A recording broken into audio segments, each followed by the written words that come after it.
ఆ బొటన వేలునే ఎదురుగా నాభికి టచ్ చేయండి, బొడ్డుకి, బొటన వేలు చివరి భాగాలు.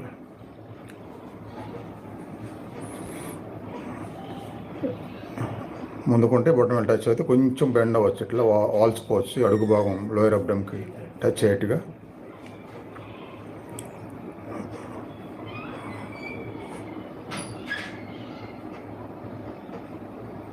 అలా ఉంచుకొని నిదానంగా శ్వాసని నాభిలో నుంచి మణిపూరకాకు తీసుకెళ్ళండి. మణిపూరకాకు తీసుకెళ్ళి వదిలేయటం మణిపూరకాలోనే వదిలేయండి. కాన్సన్ట్రేషన్ అంతా నాభి మధ్యలో నుంచి, పుట్ట మధ్యలో నుంచి మణిపూరక చక్రంలోకి. వదిలే శ్వాస మొత్తం ఏకాగ్రత మణిపూరక చక్రంలోనే. ఆరోసారి వదిలేసిన తర్వాత మణిపూరకాలోనే